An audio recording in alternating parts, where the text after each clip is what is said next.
The Nightbeat starts right now. A family's night of trick-or-treating ends with a child in the hospital and a brick through a neighbor's car window. The night team Zaria Oates was there as Animal Care Services took a dog from its home after it bit a child on Halloween night. A trick-or-treater, a dog bite, and a next-door post led to chaos in this Northeast Side neighborhood, and Animal Care Services taking this dog away from its home. Were you home when this happened? Yes, I was. I don't have nothing else to say, ma'am, please. According to an SAPD information report, this dog bit a child who was trick-or-treating on Halloween night. The child had minor injuries, a minor puncture to the skin, and was taken to the hospital by EMS. It's terrible what happened. As we were talking to neighbors about the incident, the dog's owner came home. We're with KSAT 12 News. Would you be willing to share what happened from your perspective? Not with you, ma'am. I'll share with the police when he gets here. Has this ever happened before? No, ma'am. SAPD said no one was arrested or charged at the time and that the case is now being handled by Animal Care Services. Information about this bite was initially posted on Nextdoor, but that post wasn't completely accurate. The poster requested information about a specific home on the street, but that's not where the dog involved in this incident lives. Whoever posted the post had posted that it was the first duplex before you hit Judson Road, which is clearly not the first duplex. Sometime after the dog bite that happened 2 doors away, a large brick was thrown through this family's car window. It is a big deal, but if you're going to go further with it, make sure you have 100% correct information before you do that, because if you don't, stuff like this happens to people that are innocent. Animal Care Services could not provide an update on this incident, but the dog was taken away from its owner amid an investigation. It's not good. That means we are not safe here. Zaria Oates, KSAT 12 News. In other news, a teenager is dead after he was thrown from an SUV that flipped last night on Zigmont Road in Adkins. That's just south of FM 1346 in East Bexar County. Bexar County Sheriff's deputies say the driver of the SUV, just 16 years old, was doing donuts with the victim and 4 other teens inside the vehicle when it flipped. The 14-year-old victim was thrown from the SUV and later died. Deputies say the 4 other teens were injured but are expected to be okay. The driver was arrested and charged with manslaughter and injury to a child. The name of the teen who died has not been released yet. New on the Nightbeat, a 40-year-old man in San Antonio police custody died this morning, and now the department's internal affairs is investigating. According to SAPD, officers detained the man at an apartment complex on Bandera Road after they say he was going around pulling on front door handles at the complex. Police paperwork states the officers believe the man may have been under the influence. The report says the man was taken to a city facility for treatment when he became unresponsive. According to the report, EMS was called to the facility where he was pronounced dead. The Bexar County Medical Examiner's Office is working to determine how he died. Also new tonight, a family grieving the loss of their loved one that believed was killed last night. Family and friends of Enrique Alvarado held a candlelight vigil for him tonight along West Loop 1604. His family says despite San Antonio police telling them he died as a result of an accident, they believe he was killed. They say he was an extraordinary father, brother, and friend who will be greatly missed. He's an amazing person, just the best kind of person you could imagine, man. Just, we love him. Alvarado leaves behind 3 children. Well, he survived the massive iconic Village Apartments fire in San Marcos in 2018, losing 2 of his roommates and also his own life. Yet Zach Sutterfield rose up from tragedy and turned his life into a mission to help others. I got to speak with him tonight at the Texas Burn Survivor Society fundraiser, where he was presented with an award for helping other survivors. It's a lovely life I get to live.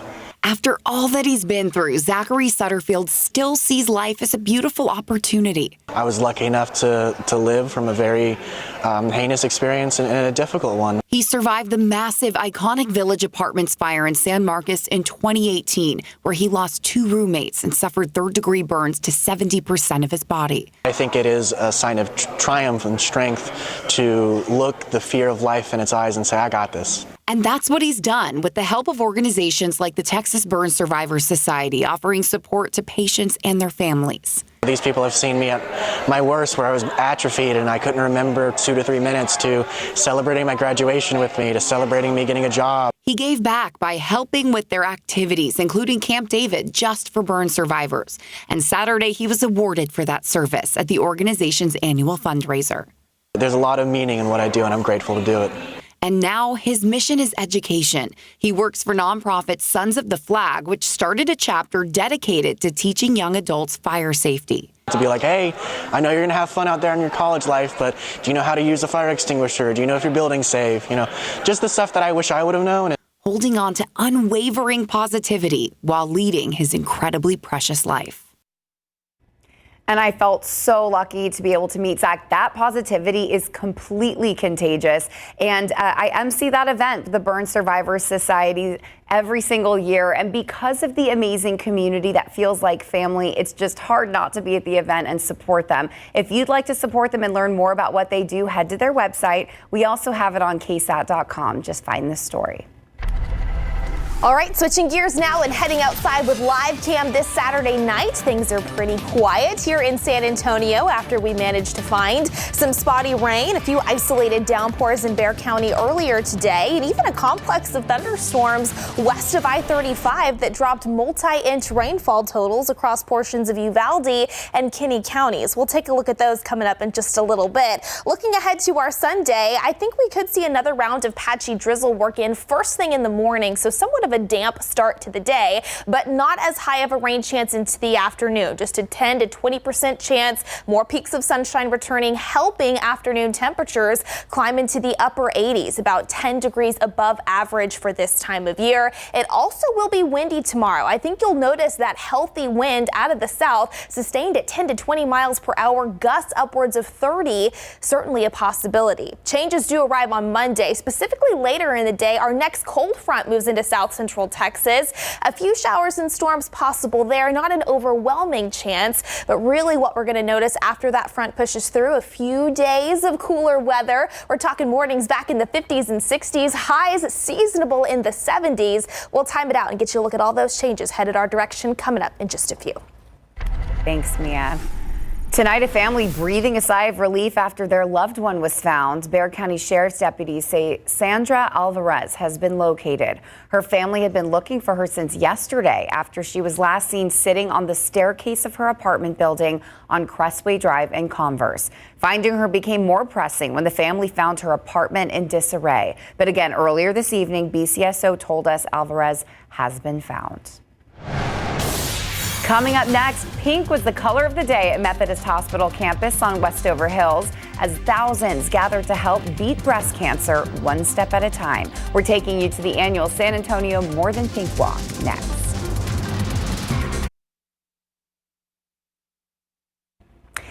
It may be hard to find someone who hasn't been impacted by breast cancer, whether it's personally or through somebody they love. That reality, the motivation for more than 4,000 people choosing to lace up their shoes to take steps towards a cure and tighten the circle of survivors. The night team's Devin Karp showed us and members of this community who say no cancer patient ever has to be alone. A morning filled with overcast skies and scattered showers wasn't enough to keep thousands from walking outside for an important cause. I mean, this community is like no other. The sisterhood that comes together for the breast cancer community is really, really special, and I was not surprised that people were not deterred by rain. The Susan G. Komen Breast Cancer Foundation held its annual San Antonio More Than Pink Walk, giving a place for breast cancer patients and survivors to come together. It is very important. I have no idea how I would be so moved. Kathy Hollis is going through breast cancer treatment right now and says having support from her family, calling themselves Kathy's Crusaders, and help from breast cancer survivors makes all the difference. That they are all with me, even though I don't know them individually. And hopefully I'm giving them some hope and support too by being here. 16 years after going through her own breast cancer fight, Mary Rivera and her family still come out to events like these all over town. Because we have already been through it, and we know the struggle, and it's not just the patient. It affects the whole family, and the whole family goes through it. The nonprofit was able to raise more than $200,000 for this year's walk, all going towards breast cancer research and treatment. It's something that leaves Mary feeling emotional, telling people that no matter who they are, they're in this together. We're here. You're not alone. And that's what I love about this, that it shows people that they're not alone.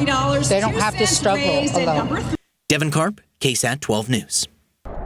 I'm wearing pink today for my grandmother, who is a survivor, and it's just so special. Like Devin was saying, we all have some type of story in relation to this, so it was 4,000 people showed up, even though it was raining. Even though it was raining, which Yes. makes it even more incredible and Special. inspirational, honestly. You're exactly right. I think Devin even mentioned it at the top of his story. It was overcast and it was dreary this morning. We had patchy drizzle, a few light spotty showers, and some of that even transitioned to a couple of thunderstorms, especially west of I-35 earlier today. Let's take a look at rainfall totals estimated here by Authority Radar. Starting off here in and around Bexar County, San Antonio International officially picked up about 4/100 of an inch of rain, but you take a look at Windcrest, about 1/4 of an inch. Up near Stone Oak, 3/10 of an inch. Even Helotes right now coming in just under 1 inch of rain. Now, the more impressive rainfall totals were found across portions of the Hill Country and areas west of I-35, where we had a complex of storms that developed out near the Rio Grande and continued to track eastward throughout the morning hours for several hours. And you can see pockets of 2 to even 5 inches were found. Northern Uvalde County, even stretching over into central Kinney County. And that is good news. Needed rain considering these areas and much of south central Texas still in drought. This tan color that you see near Uvalde, Bracketville, Del Rio, that's moderate drought in place. By the way, this is the latest drought monitor update that was released on Thursday. San Antonio and the vast majority of Bexar County is still under that extreme drought. So this is not going to be drought busting rain here in the Alamo City, but potentially drought denting rain, especially west of the I-35 corridor. You can see right now across the vast majority of the area, we are pretty quiet, but we will keep a 30% chance in the forecast through the overnight hours and once again into Sunday morning for the potential to see more damp conditions. So just something to keep in mind if you're stepping out for church services, breakfast plans with the family. Wouldn't hurt to keep the umbrella nearby. Should you run into some patchy drizzle, perhaps a few isolated light showers here and there. By lunchtime, it's a 20% chance, especially across portions of the Hill Country near Kerrville, Lakey, stretching over to Rock Springs. And then into the afternoon, rain chances come down significantly. Just a 10% chance. We actually are expecting more peaks of sunshine to return, which is what's going to help temperatures climb into the upper 80s tomorrow afternoon. So well above average for this time of year. Looking ahead to our Monday, though, we also have a 30% chance in the forecast ahead of a cold front that looks to work into south central Texas. This one looks to bring with it some cooler and briefly drier fall-like air. So let's go ahead and time that out. You can see out near the Four Corners region, another area of low pressure that's going to be working eastward here. That's eventually going to drop that next cold front into the Texas Panhandle and far west Texas by early Monday morning. Now, out ahead of that particular boundary, you can see it is possible that we manage to tap into the tail end of a broken line and rain and thunderstorms throughout the day. Then we see that front push through the area late Monday night, and in its wake is when we're going to start to see some of that cooler air move through. Before it can get here, though, mid-80s still expected again by Monday afternoon. Then temperatures about 10 degrees cooler into Tuesday. Still 70s expected into Wednesday before we start to warm things up into the second half of next week. However, it is possible we have seen indications that we could potentially find a second cold front that could move in ahead of next weekend. In the meantime, 77 degrees right now here in San Antonio. By 7 a.m. tomorrow, we're in the low 70s to kickstart the day. Temperatures right around 80 degrees at lunchtime. There's that high temperature right around 87 here in the Alamo City with partly cloudy skies. Low to mid 80s across portions of the Hill Country, 82 in Bernie, 89 though in Floresville, so near 90, especially across our far southeastern counties.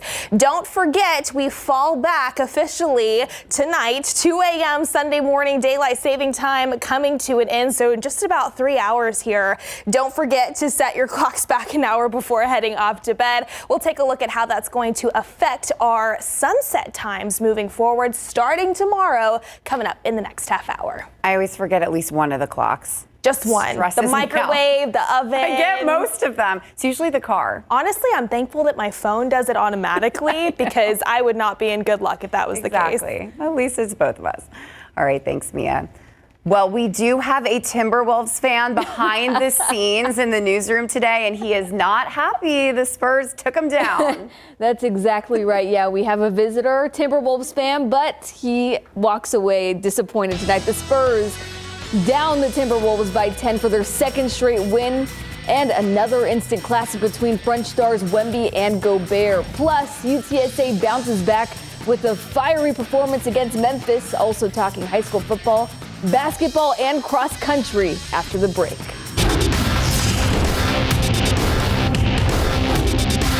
Calzada fakes 2 handoffs and he'll look to throw. Wide open, in stride into the end zone. Jalen Waltall with a 50-yard touchdown reception. One of the best duos in the country right there, and wait for it, Waltall unveils the headstand celebration. It's time for Big Board Sports. Well, they were teammates this summer on Team France for the Paris Olympics, but tonight Victor Wembanyama and Rudy Gobert are enemies. Spurs hosting the Timberwolves Minnesota on the tail end of a back-to-back. First quarter, Wemby goes to work on Gobert and knocks down the three-point shot. So impressive. Other end, Anthony Edwards dancing with Jeremy Sohan, and Ant hoists up the mid-range J. Second quarter now, Wemby drives baseline, shakes Naz Reid, and he's all alone for the one-handed jam. Other end, brace yourself. Gobert met at the rim by Wemby. Beautiful rejection. And later, Sohan gets his revenge on Edwards and lobs it up to Wemby for the dunk. And the Spurs pulled away in the second half. San Antonio wins 113-103 to move to 3-3. Jeremy Sohan and Chris Paul had double-doubles, and Keldon Johnson provided 25 points off the bench. We'll have Spurs postgame reaction later in the show. UTSA is back home where they haven't lost a game all season, hosting one of the top teams in the AAC, Memphis. UTSA is very injured. Senior tight end Oscar Cardenas out for the season, and sophomore Houston Thomas answers the call, gets wide open in the end zone for the game-tying TD. Pressure is on the Roadrunners defense, who gave up a 28-point lead last week, and the unit comes up with a huge 4th-and-1 stop before halftime, tied at 24. Then this trick play in the third quarter, 27-yard David Amador pass to Dan Dishman led to the eventual game winner. UTSA 44, Memphis 36. The Roadrunners are 4-5 overall. Owen McCown threw for 280 yards and 4 TDs. Now FCS number 9 UIW's homecoming game, and hey, KSAT Photog Adam Barraza and his buddies out there enjoying the fun against Houston Christian. The Cardinals up 31-6 in the third quarter when former A&M QB Zach Calzada fires downfield to Jalen Travis. A few plays later, Calzada with a toss pass to Roy Alexander, and Alexander makes his way around the edge and in for 6. UIW put up 45 points on HCU for their 7th win. All right, South Carolina upset 10th-ranked Texas A&M 44-20. You saw it here on KSAT 12. The Aggies fall to 5-1 in the SEC, tied with Georgia. In Big 12 action, Texas Tech upset 11th-ranked Iowa State 23-22, and Baylor gets the win over TCU 37-34. Now Trinity on a 4-game winning streak after a 26-7 win against Hendricks on the road. The Bulldogs are 6-2, and TLU improves to 7-1 on the season with a 45-10 win over Lyon. It was a rainy afternoon as teams wrapped up week 10 of the high school football season at Ferris Stadium. Some fans brought their umbrellas, others weren't so lucky. The Brandeis Broncos hosting the Roosevelt Rough Riders, and it was a ground game type of day. Winter Smith slices through the Roosevelt defense for an 11-yard TD run. All Brandeis in this one, 51-7. Broncos win. Across town at Gustafson Stadium, the 3-6 Marshall Rams looking to finish the season strong against Holmes. And hey, the Husky has the moves to the action. 4th down in the red zone for Holmes.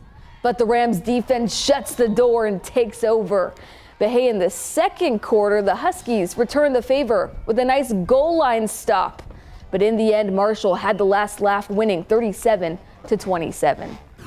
The girls' high school basketball season tipped off today. First game of the season for Clark, coming off of a 6A regional final appearance, hosting Fredericksburg. Off to transition, bounce pass to Jade Perez, and Perez gets the deuce off the glass. But this was Rylan Grona's game. The point guard put up 32 points, helping the Billies defeat Clark 58-42.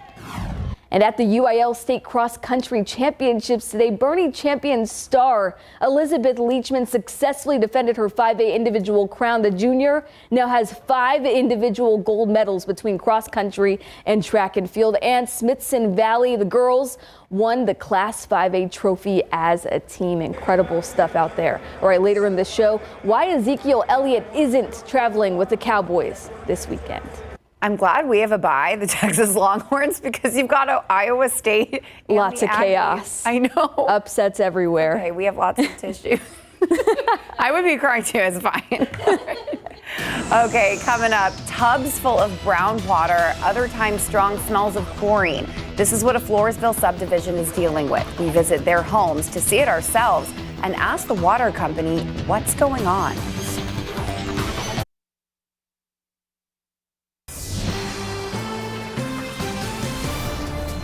What is wrong with the water? 45 homes in a Floresville neighborhood and subdivision depend on this well for water. But for a couple of years now, this is what they say they've been getting. Brown water, chlorine smelling, even E. coli in the water.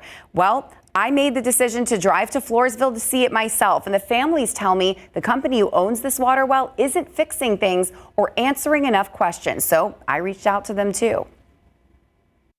Deep brown water fills tubs and clogs filters. For about 2 years, the people in Arrowhead Subdivision in Floresville say their lives have been like this. 45 homes get their water from this well, run by the Texas branch of the company Central States Water Resources, or CSWR.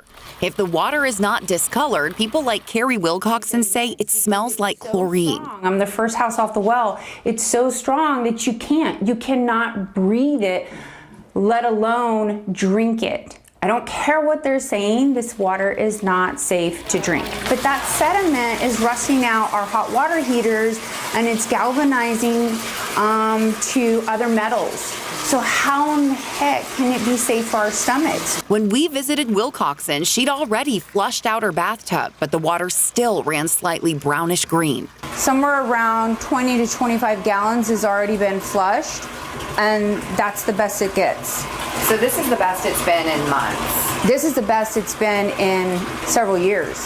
Wow. Same with the sink and even the toilet, which she cleaned right before we came. It's staining the porcelains. So who's reimbursing us for that? Or for the water bottles she said she needs. Two a week, easily. Everybody in this neighborhood is having to buy bottled water.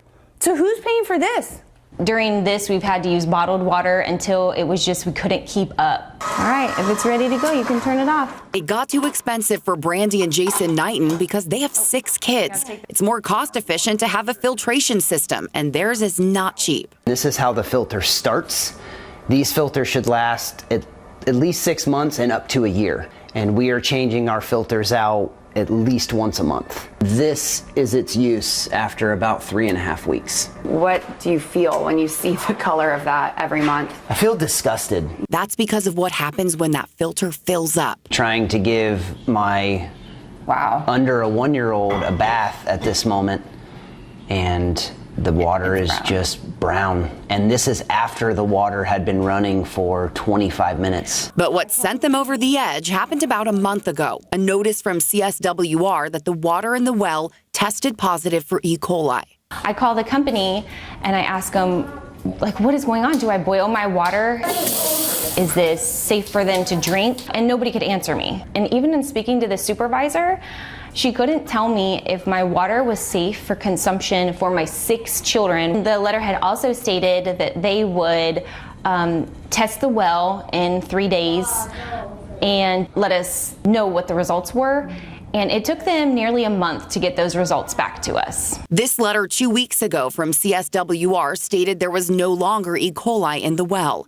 But that's when the Knightons joined others in the neighborhood like Will Coxon in asking CSWR more questions. Does our well have a filtration system on it? If it does or it doesn't, just tell us versus I'm not at liberty to disclose. Right. That sounds like you're hiding something. They feel that about their bills. So not only did our rates go up, but the quality of water never improved. KSAT reached out to CSWR Texas about these issues, and they quickly responded, saying in part, all disinfection equipment at the Arrowhead water system is fully operational and running effectively. Our team is on site multiple times per week. We are assessing potential solutions, such as installing automatic flushers, which would reduce the need for residents to manually flush their lines at their own expense. The statement did not address a well filter or water bottle expenses.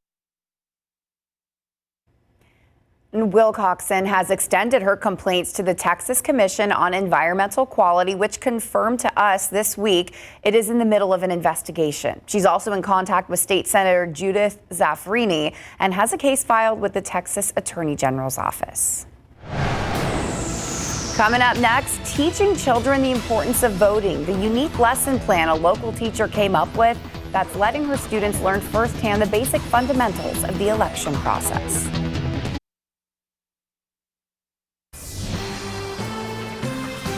During this year's election cycle, the sheer amount of malicious and false information is hard enough for grown-ups to sort through, let alone children. But a San Antonio 5th grade teacher has come up with a way to cut through the political clutter with the help of a couple unique teacher's aides, 2 bearded dragons. John Paul Barajas and Rocky Garza show us how the kids got into campaign mode to elect their favorite dragon to the office of the school's master pet, all while learning the importance of voting.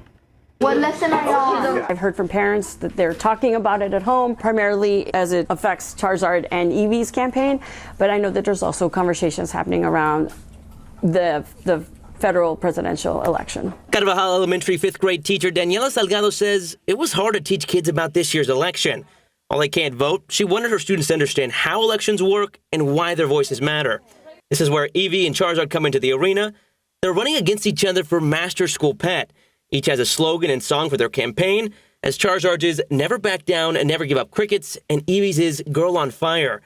Charizard jams to Roar by Katy Perry, and Eevee listens to Girl on Fire by Alicia Keys. To promote their candidates, Salgado says she had the kids use their persuasive writing skills to make the case fairly for their candidate. Salgado says she told them about negative ads in actual elections, but she wanted this one to be positive and clean. They're already very excited about having a voice as to which dragon is going to win. So if we can make a connection between that and our elected leaders, I think all of this will have been worth it. And that excitement was apparent in 2 students we spoke with, Angel and Jaylene, the caretakers of the dragons. They told us about why they were voting for a certain dragon, pointing out qualities that one has over the other. Angel says Charizard was better simply because he eats his veggies and speaks Spanish like yo tengo hambre or I'm hungry. He says learning about elections with the dragons has been fun. It was cool whenever I heard that it was going to be an election, and I learned about voting. I learned that, you have a say. Jaylene told us Eevee was better because she's more of interest and fun. All that being said, she admits she didn't know much about elections.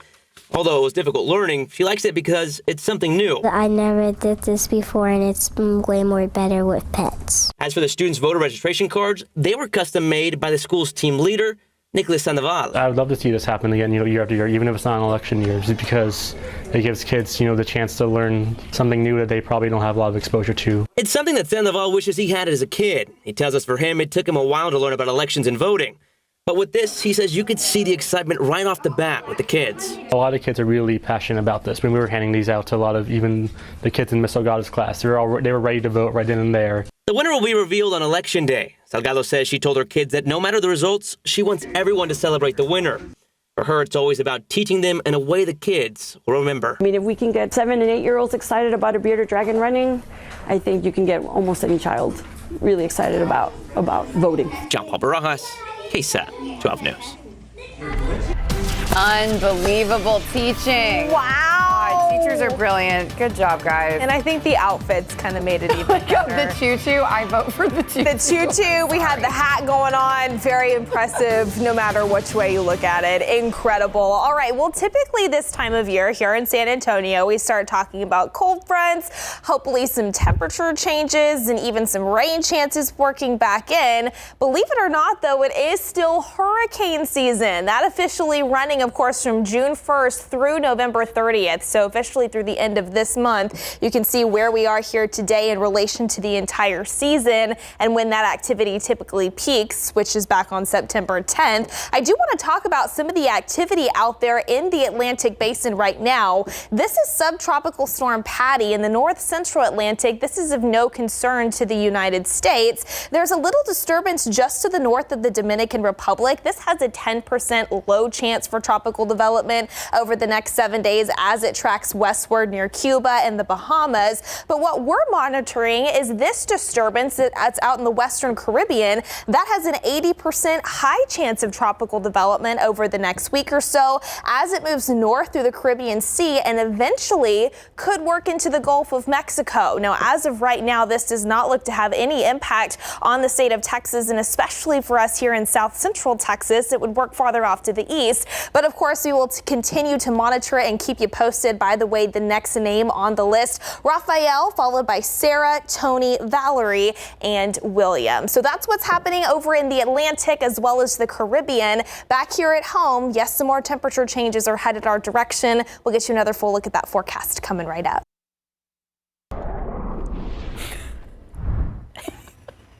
Okay. Mia wants to talk about daylight saving time, and I used to just get so excited for it to fall back. But if you have like really young kids, you know, I'm about to be up so much longer in the middle of the night, basically. Courtney's already dreading tomorrow morning because by the time your daughter normally wakes up, now it's going to be even an hour She's just earlier having than like that. a little regression where she's waking up so early anyway, and of course it comes right around this time. So I'll be up at 4:45 if you know, want to say hi. I might as well come in for the morning show. Hey, you could at that point, probably. Anyway, you know what? Let's be positive. Maybe she'll sleep in. Maybe so. We can always hope. I'm happy for you. Thank you. I'm very much looking forward to the extra hour of sleep. Some folks, though, it's kind of one side or the other. You either like the sun setting an hour earlier, you like it getting dark faster, or you don't. I feel like most people that I've seen on social media, I don't like it getting dark early because that just makes it a lot harder to like get things done whenever you get home from work. What did most people say on social media? That they don't like it to get dark earlier. So I do want to take you to sunset times moving forward. Woo, so that's early. today, it is early.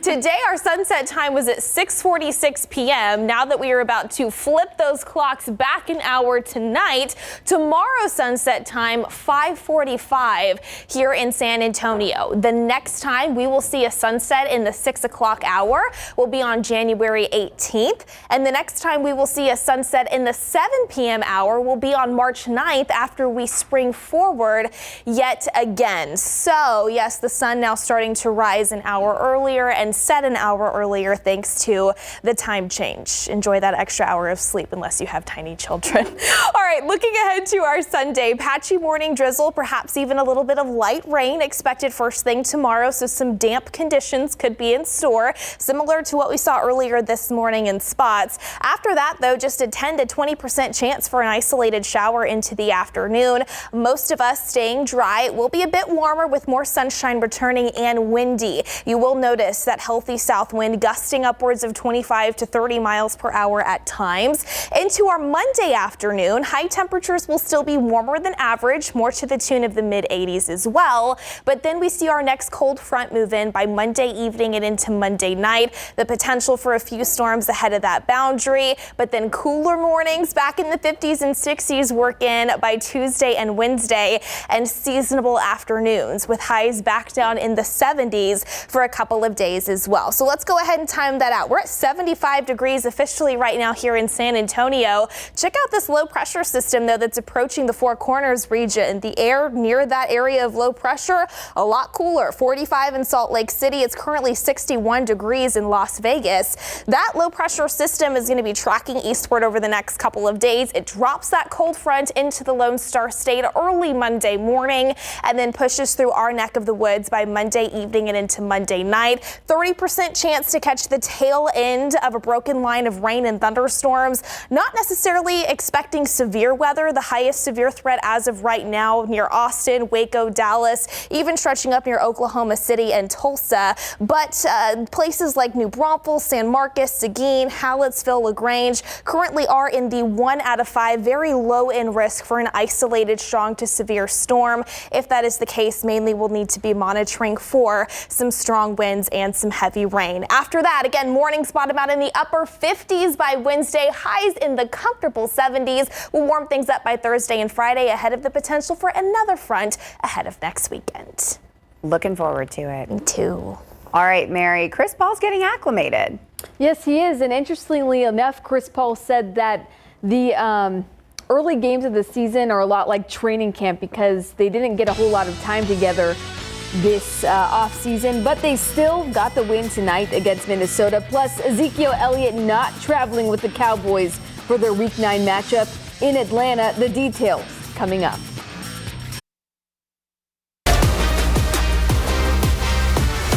The Spurs are winners of their last 2 games after standing tall against the Minnesota Timberwolves for a 113-103 home court victory. Mitch Johnson assumed coaching duties for head coach Greg Popovich, who was out with an illness. Meanwhile, Keldon Johnson had 25 points off of the bench.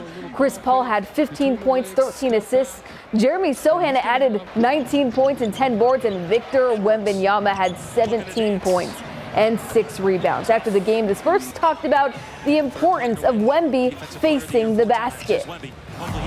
Keeping Vic sort of facing the basket instead of with his back to the basket. As much as possible, obviously he'll still post up here and there, and I think we talked about it. Y'all saw preseason. You know, I missed a few games, Vic did, so these first few games sort of been like training camp for us, you know, but like I keep saying, you want to win and learn at the same time. Maybe the fact that I didn't face the basket enough was also coming from the fact that I'm trying to be more patient from before in my career. So it's it's always a matter of how we balance things, and I mean that's how progression goes. We're gonna figure it out. And here's the score again. Spurs take it 113-103. Next, San Antonio is at the Clippers for a Monday 9:30 tip-off. Well, tomorrow in Atlanta, the Dallas Cowboys will be without running back Ezekiel Elliott. Elliott not even making the trip for the Week 9 matchup for reasons the Cowboys didn't disclose, but ESPN cited anonymous sources in reporting the absence is for disciplinary reasons. The 2-time NFL rushing champion hasn't been very productive in his return to Dallas. In fact, the Cowboys' run game across the board ranks last in the league in yards per game and yards per carry. Leading rusher Rico Dowdle is active this week after missing Week 8 with an illness. Kickoff is at noon tomorrow. The 5-3 Falcons, who lead the NFC South, are favored by 3 points over the 3-4 Cowboys. And this afternoon inside the Alamo Dome, big bounce back win for UTSA, upsetting Memphis 44-36. The Roadrunners remain perfect at home and winless on the road, and Texas A&M again upset by South Carolina 44-20. Lots of upsets today, like lots we were of talking about upsets. I know, craziness. All right, thanks, Mary. We'll be right back. All right, let's get you one final look at your Sunday forecast. Some patchy drizzle, a little bit of light rain first thing in the morning, low 70s to kickstart the day. Just a 10 to 20% chance in the afternoon for an isolated shower, a high temperature around 87. Still warm into Monday afternoon. Then we see that next cold front work in and cooler temperatures arrive, at least for a few days. I love that it's raining. Yeah, it's nice. It's a nice change of pace. So happy. All right, well, we'll see you tomorrow.